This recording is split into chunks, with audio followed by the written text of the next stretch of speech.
Hi, welcome back to the Local Rockstar. I'm still Bill. This is part two of Mike Whaling. As you'll remember, Mike is the music producer and sound engineer for Sarah's Hall, located in downtown Russellville, Ontario. If you're looking for some studio time, Mike's the guy to see. Shoot me an email. I can get you in touch with him. thelocalrockstar@gmail.com. I've known Mike for years. He seems to pop up in damn near every facet of the music industry. Let's get to part two, see what he's got to say.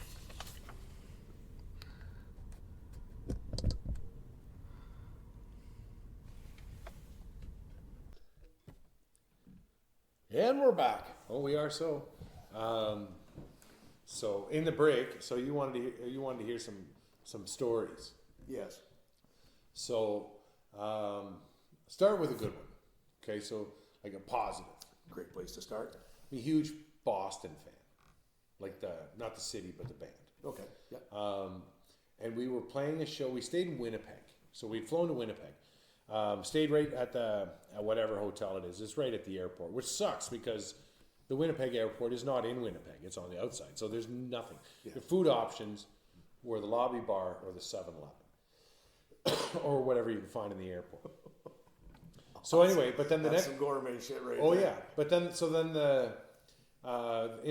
we always fly in the night before, so everybody's there, and so in the morning. There's this big bus, this great big bus, and he's going to drive us up to Minnedosa, Manitoba, which has this huge festival every year, and it's been going for years and years and years, and it's a big 3-day thing. It's in the middle of nowhere, but it's a huge campground. And it gets, like, there was an easy 8,000 people at this show. And anyway, so the lineup was, let's see if I can get this right. It was Streetheart, Okay. Chilliwack, Right. Honeymoon Suite, and Boston. Right. So, One American band. yeah, that was it. So anyway, so Interesting. Streetheart plays, and Streetheart's always great. They're great guys. And then Chilliwack plays, and Chilliwack is Chilliwack. They got some great songs. Yeah. And then we go on, and then once Honeymoon Suite finishes, I have to like strike everything. The band's waiting in the dressing room for me to say, okay, bus is packed, let's go, because we got to drive back to Winnipeg that night. It's about 4 hours. Yeah. Luckily, we got a driver. But we got to drive back because we got to fly out in the morning. I think we're going to Vancouver or something the next morning, and it was an early flight, so we have to get back. So anyway, we load up the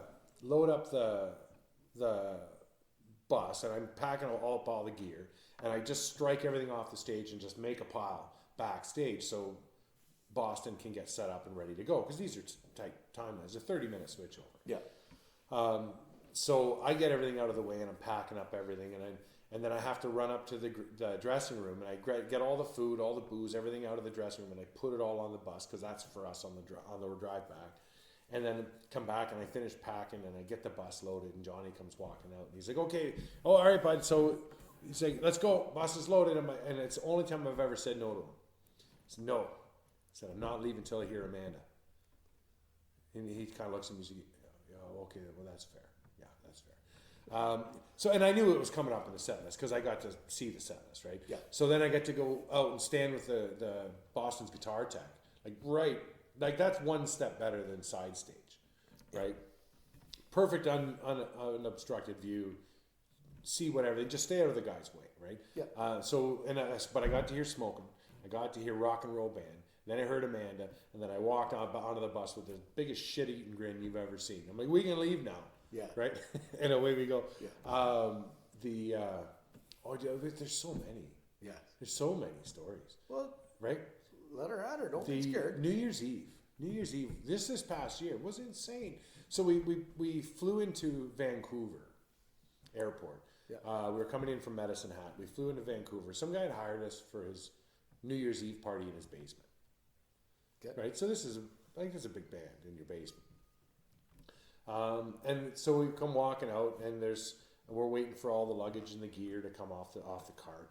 And I can see the guy with the iPad that says HMS. So there's our ride. So we get all the luggage, we wheel out, and the driver walks us out to this great big Sprinter, like Mercedes Sprinter van.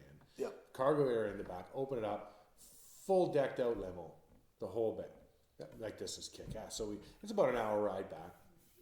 Fully stocked bar, there's snacks, there's the whole 9 yards. And then this limo driver was just, we all had his number. And he was dedicated to us. So if we needed something, just call him. He comes and gets us. Away he goes. Awesome. But then the next day, sound checks at noon. Well, load-ins at noon, sound checks at 2. So I get picked up to go down. Me and Dinger, the sound guy. And we pull up to this house, right? $7.5 million house. The guy's basement holds 100 people and the band, full production, has his $500,000 wine collection just off to the side. Full bar, like that night, he had bartenders in there. Our dressing room was the lower level of his 6-car garage. So there was 3 up top and 3 at the bottom with a car elevator, which was great because all our gear went on the elevator and came down. I was terrified. I wouldn't drag any gear across the floor. Because I'm not scratching somebody's Italian marble. I'm just not doing it. Even if it's on wheels, one of those wheels is going to jam. I can feel it. Yeah, of course, right? That's the one day, or it's going to fall off and scratch. Yeah. But and it was a great time. Like these people, Jay was just so happy that we were there. And it was a good show. A little odd because we're used to like concert clubs or theaters or festivals. And then, so the band plays their set. It all goes really, really well. And then we take everything down, and we get everything. And I'm starting to strike everything. And then the sound guy comes out. He's like, "The band's coming back out." Like, what do you mean the band's coming back out? I just packed everything up. and he's like, "Oh no, they like the Sean, the host, has kind of talked them into playing it a little bit just before midnight because we were done by like 10:30, right? Like we played an early set." So it's a New Year's Eve. So and then I right away I said, okay, I got to go talk to the guys because I got to find out, like, do I unpack everything? Do I hook it all back up? What do I do? So I run back into the dressing room, which is this garage with a $250,000 1972 Datsun rally car on dollies, right? And crazy, but. So we come in and the guy said, "Oh, we're just going out to jam. He wants to hear a couple of songs." And Derry says, "I'll just go straight into the amp. Don't worry about the pedals. I'll just plug me into the Marshall dirty channel. I'm fine."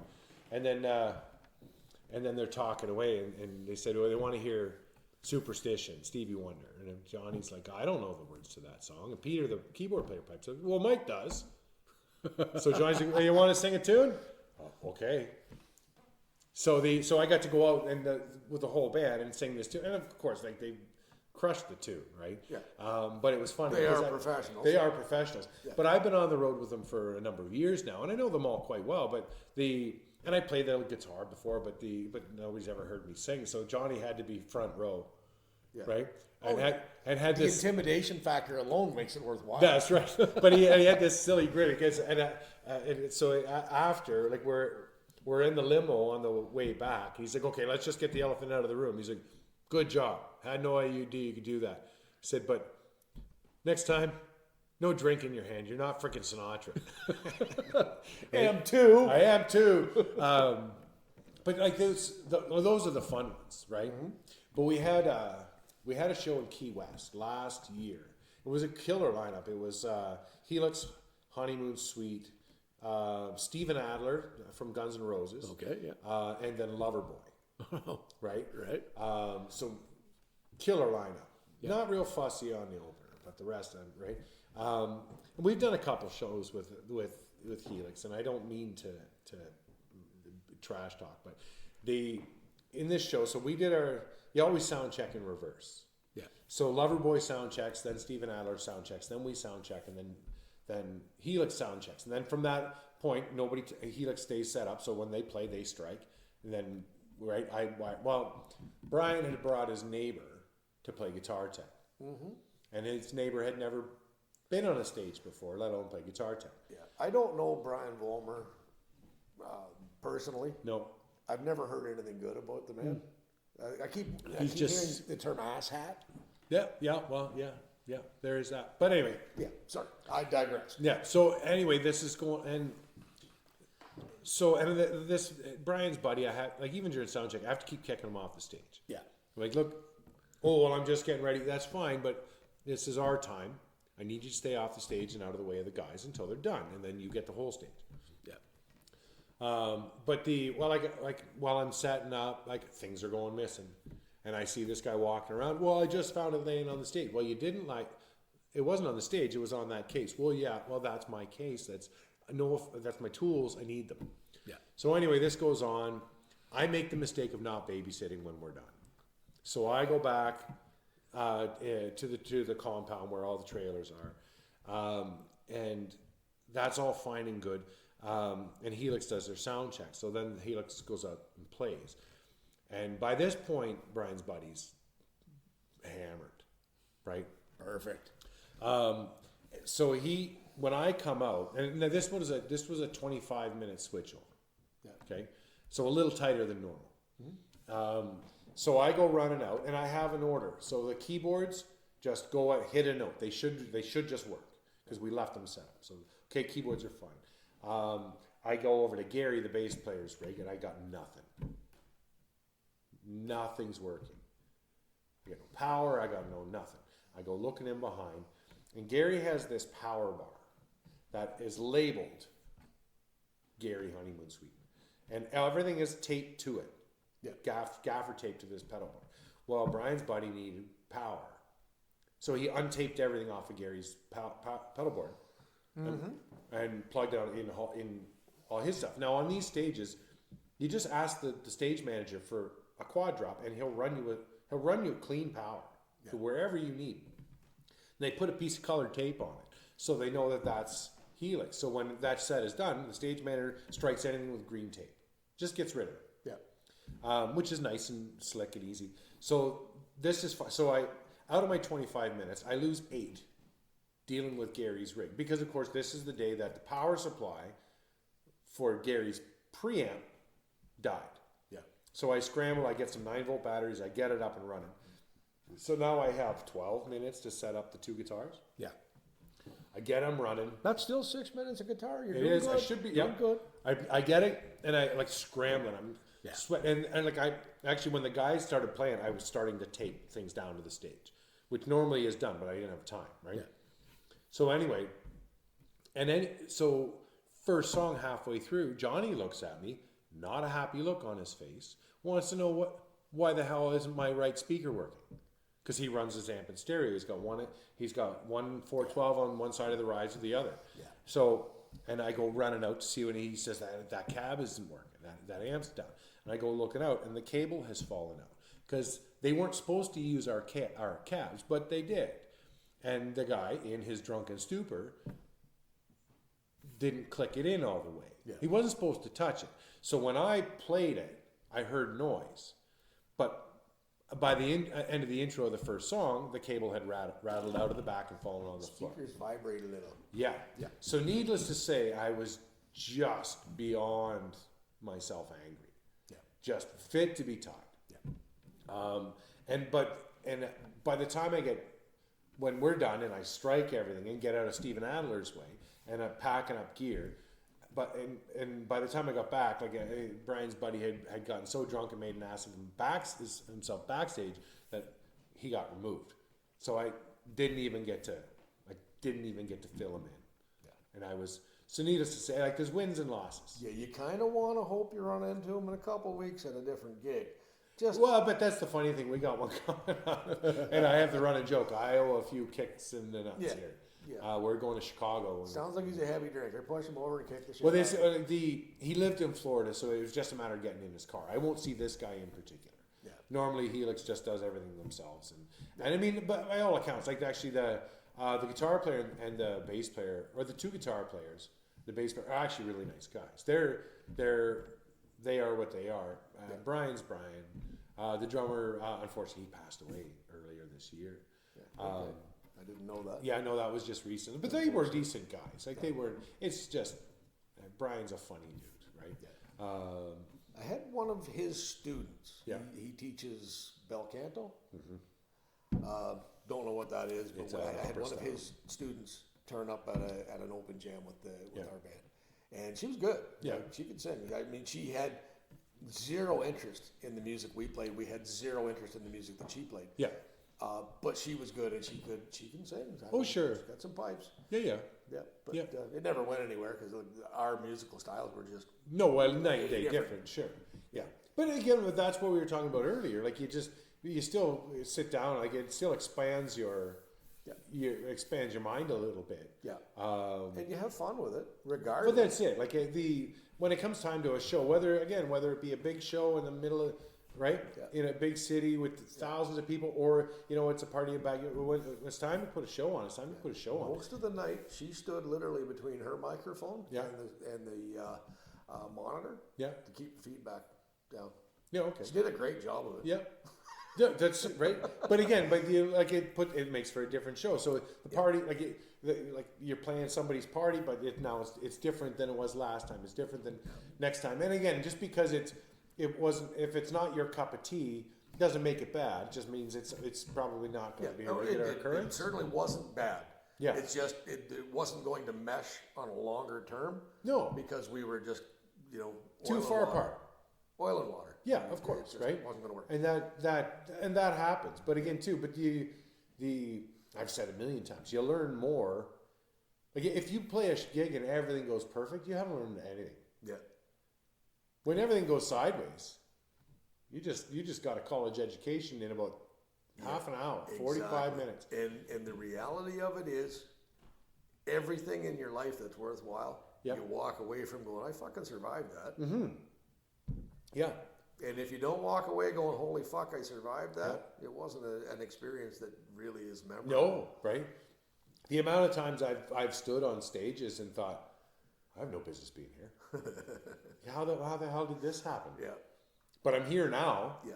So I mean, You better fucking play because and you'll if be an angry mob if you don't. oh shit, yeah, right. No pressure. No, where again, I take some some personal importance on it. Where like when we roll in and we're doing a show, like the guys have to put on the best show they can, and they always absolutely every show is the most important show they've ever played. Yeah. Yeah. That's the way it should Which is admirable, like, and especially for guys that have been doing this for 40 years. Yeah, and to at that point in their careers, Yeah. like they've already made a shit ton of money if they were ever gonna. They're not making it now. As much as they're getting paid. Yeah. I mean, if they didn't make it 20 years ago, Yeah. they're not gonna make it now. But they're out the reality working now. is, for them to be at this stage Yeah. and going, still need to play. Yeah. Not for the money, not for the recognition, No. not for the opportunity to get No, discovered. they're out to play. It's. And the fans, I mean, they are so appreciative of the fans because they know without them they had nothing in the first There's no place. reason to be there. No, but that's where it bleeds to me. Where like again, I'm the guitar tech. Yeah. Right. But I kind of take on the same level of importance. Where if I don't do my job right, they can't do their job right. And there's all these people here that paid money, and it's never been harder to earn money than it is right now. Exactly. So it's their hard-earned money and what little spare time they have, and they've chosen to spend it with us. If I don't do my job right, in a lot of ways, it's a house of cards, Yeah. right? Sir, But any band is, Yeah. right? Absolutely. Garage Band to Top Shelf Pro, it's always a house of cards. Mm-hmm. Like it only takes one piece of the castle to crumble, and the whole thing comes The down. whole thing comes Right. crashing down, and that's that. I mean, and you can't recover from that. Once No, the not lead any- singer fell off the fucking stage, you're done. You just gotta go. You're back. having issues, yeah. Like we have done shows where we did a show in Tabor, Alberta, where there was like the amp. So Johnny and Derry each run a pair of Marshalls. They run in stereo. So they each run a Marshall head on a 412. Okay. And the backline guy, who was also the guy who brought all the production for the show, he brought everything in the night before, which is normal. You want to set up a big festival. It was a big festival. And they were calling for rain. So he slid all the amp heads under the drum riser. Well, of course, that didn't keep the rain out. They got wet. Yeah. And they worked for a while, but then both of Johnny's amps went down 20 seconds from each other. Like at least if one goes down, I can take a speaker cable and I can pull it out of the one head and I can jam it into the other and I can run one head to two cabs. Yeah. It's not the same, but it's still going to work. It's better than nothing. That's right. But that was, and it was all because they were wet, right? And I'm scrambling around. Now this was, we had talked about earlier, somebody in the audience pointing out your flaws, right? Yeah. Where I'm running around and somebody in the front row, I hear this voice say, well, just get it working. And all I can think of is, you want to come up here and give me a hand? At what point did you plan on being fucking strangled today? That's right, because apparently it's right out. But anyway, so I found another head and I threw it up on top and I got it up and running. Yeah. The whole show was down for 90 seconds. Nice. So it was good. Like, I mean, and right? That's some swinging. That's It is, right? get it And done. again, it's problem solving at that Yeah, point, right? absolutely. But once again, but this is, funny enough, I can do my job because of all the years. Yeah. Do you know what I mean? And working with, working with all along the way. Like when I first got started, I knew as much as anybody else did, and I made a lot of stupid mistakes. I made an ass of myself repeatedly. Yeah. But I learned, and some of it just came simply from, I was a musician, so I mean, if my gear didn't work, I couldn't afford to pay somebody to fix it, so I fixed it myself. Yeah. So that's how I learned a lot of the repair. But that's how I learned a lot of the figure it out Yeah. type mentality. Because again, you're in a bar and it's midnight and you got one set left and something went down. Yeah. Well, when we did that truck show in Grand Bend last summer, it was the end of the summer. We get there, we get all our gear set up. I had a PA system. I had 4,000 watts of powered PA speakers. Yeah. I got this board. I went over this board meticulously Yeah. 3 days before. Yeah. Everything worked. Nothing crackled. It was delightful. Right. Because anything that sits in my basement for longer than 15 minutes, as much as there's central air and a dehumidifier, Yeah. there's still somehow dampness gets in Yeah. and it does its thing. Yeah. So I'd gone over this board and I Yeah. mean, I checked it Yeah. to the point where my neighbors were super disappointed when they realized, one, I can't sing, and two, that won't stop me. I'm trying every channel. Yeah. I'm trying every effect button. I am trying everything I can try. We set it up. We plug it in. It does not work. Yeah. Everything that I did, I literally tried everything. But nope. That's the way it is. It'll Not gonna work. never die the day before. Yeah, not gonna work. No. You piece of shit. You fuck.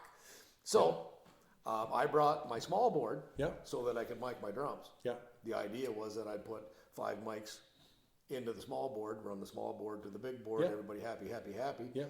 So what wound up happening was I used my small board, Yeah. which was, I think it's a 12-channel board, but Yeah. it's a little one. Yeah. There's like 4 XLRs or maybe 6 XLRs. Yeah. It's a small board. Anyway, Yeah. so by the time I'm done dicking around, I have enough room for 2 mics for Yeah. the drums. Yeah. Actually, I think I had 3. So I don't want to seem like I'm exaggerating. Right. Fatal fart fucking around. And Yep. finally, hey, I'm hearing something through the speakers. That's a good thing. Yeah. The monitors Yeah. had different plugs than we were expecting. Oh. Yeah. So to get monitors out of this board, I had to daisy chain from the mains. Right. Yeah. And we are literally patching together cables that, I mean, somebody found a box of bullshit adapters that were just, keep Yep. putting shit together. Something's going to work Yep. sooner or later. Yep. And we got it to work. Eventually it does. Yeah, right? it sounded like absolute fucking garbage at the back. Yeah. It sounded great out front, and that's Perfect. all anybody cares about. That's right. Yeah. But again, those are the lessons, and you. I'd like to tell you that you learn them at the beginning and you never learn any more at the end, but that's not. I'd be lying to you. But that's the thing, like where you get it's just fix it. Like, you got to fix it. You got to make it work. And we're here now. There's people here. Like, we got to. This Yeah. needs to work. We had a show in We would have lost all 8 to 10 of those fans all if at we once. hadn't played. All at once. Yeah.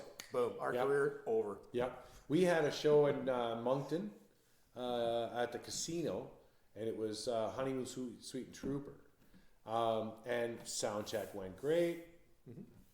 I come back for showtime, come wandering down, and I go out to Sully was mixing that one, And I see this look on Sully's face, so I went out to talk to him. What's going on?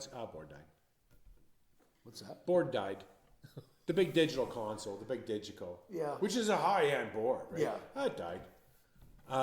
They scrambled, went to another, like somebody from the casino went to another venue and borrowed their console and brought it in, and they're scrambling to load patches and stuff, right? And to everybody's, If you knew exactly Good what point. you were plugging in when you were plugging it in, you'd be 15, 20 minutes just doing this. Well, see, now the lucky thing, these are quick connects.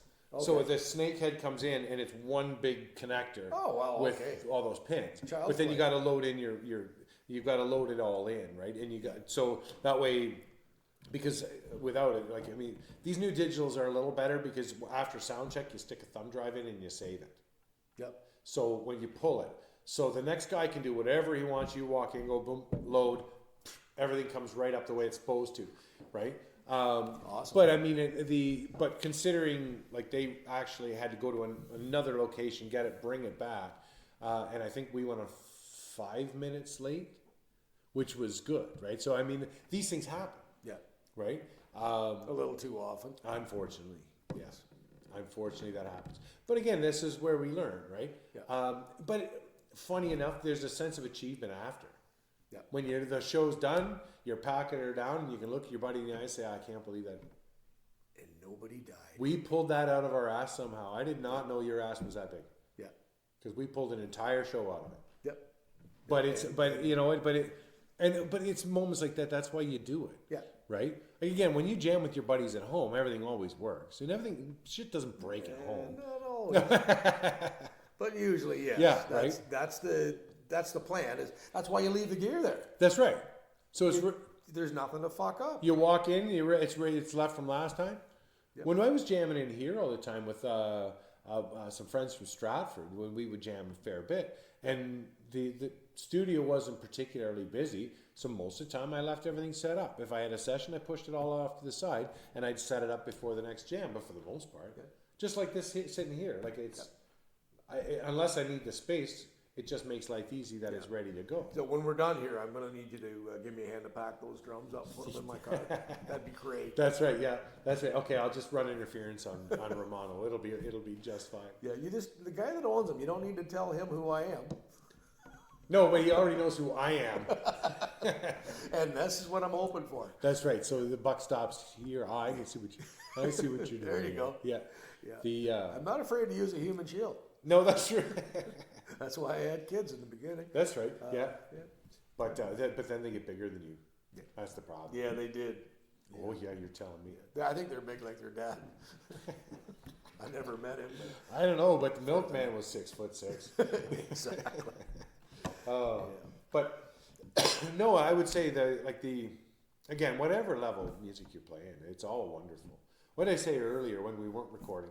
Or maybe I said it on this one too, with the whole thought of train where, best case or worst case scenario, you entertain yourself. Just entertaining yourself. Worst case or best case scenario, you're entertaining someone else too. And that's all you can ask. And then from there, it's wherever, right? Yeah.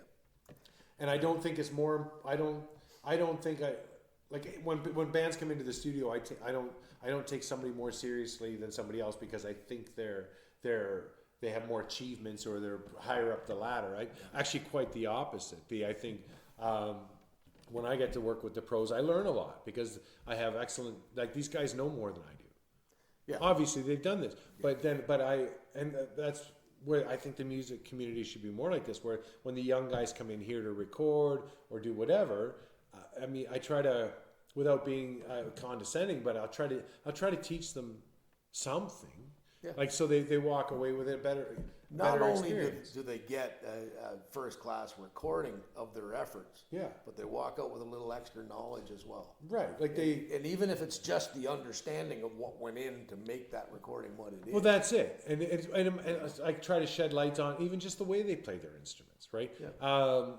Because now you're hearing it, and it's different. Like when I play guitar, and it's great. But then if I record it, you listen back to it. It's a different experience until you get used to it. So but when you can start listening to it that way, you can start learning all sorts of things and try to point those things out. And I think it's important all along the way, where we help each other whenever whenever possible. Yeah, the little bit of recording that I do, it's taken me months to develop a sense of ear that I'm actually hearing what I think I'm hearing. Yeah. And so if you can instill a small percentage of that into somebody, like it's, you know, they came here knowing how to play kind of or not, whatever. They came here knowing how to sing kind of or not, whatever. But if they don't know what they're hearing and they don't know why that sound, and it's the commingling of all of the instruments. That's right. If they can't hear it. And even if it's just introducing them to it so they now know to pay attention to it. Yeah, absolutely. Because that's the thing too. Like once something's pointed out, you know to work on it. So in a year from now, there should be an improvement. Yeah. And if there's been an improvement in a year, then you're doing something right. Yeah. That's simple, right? Yeah.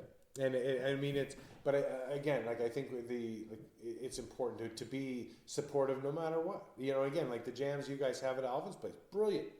Yeah. It just gets a lot of random people in a room to make an awful lot of random noise, and you make new buddies. Yeah. And you learn what. And there's so many people, and they're all different people. It's not like all guys in our age group. It's not all.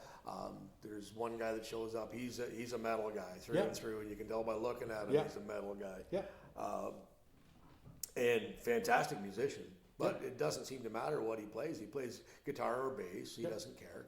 Yeah. You know, he can sing. And he just, his experience, I still call him a dirty hippie, even though he's gotten rid of his dreadlocks. Right. But he's a phenomenal musician. Yeah. But he, in my opinion, a musician through and through. Yeah. And I mean, he's the guy that can hear what's going on, and it's awesome. Yeah. It's funny to watch him fuck with his board because he hasn't had the pedal board for very long. Right. He's got one of the all-in-one. I don't know if it's a Roland or what it is. Yeah. It's the one that's got the 6 pedals on it. Yeah. And of course, there's I think it takes you 4 weeks of straight going, 8 hours a day to program the piece of shit. Yeah. I've got one up there on the stage, a head rush, and it's like that. Yeah. And you watch him try to find the sound he's looking for because he's going to play this song. Yeah. And I mean, if it was his gig, I'm sure he'd have it all set up and know exactly what he's doing. Yeah, of course. But he's playing with us or whoever else might be getting on the stage at the time. So he's literally thumbing through the filing cabinet trying to find something. That's right. Yeah. You know, it's funny to watch. It is funny to watch, but again, too, it's getting exposed to something different. Absolutely. And you know what I mean? And just, like it doesn't have to be your cup of tea, but it can be interesting too. Yeah. Oh, absolutely. I mean? And I don't mean to sound like I'm throwing shade at the guy. No. It's just, there's no way to be prepared for that.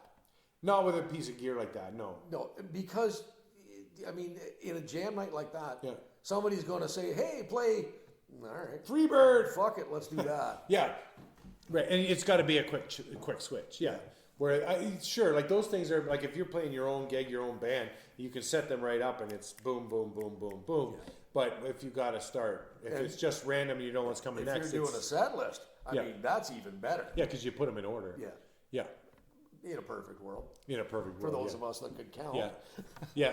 See, anyway, we should wrap this up. Okay, that's fair because I'm a talker. And what I'd like to do is as this progresses, I wouldn't mind doing it again. Anytime. Because I know that you've got 100 more stories. Oh, shit. And 100 more experiences. Yeah. And I think that is going to be a good thing moving forward. I'd be more than happy to do it. All right. I'd love to. Thanks for your time. All right. Thank you, Bill. Behave. No. I'm sure we can get Mike back on later on to get a bit more personal with us. I'm sure he has a ton of shit to tell us about. So from Sarah's Hall in beautiful downtown Russelldale, Ontario, I'm going to scram, let Mike get back to work. Be back soon with another episode. If you want to drop me a note, it's thelocalrockstar@gmail.com with any comments or suggestions. I look forward to hearing from you. Thank you.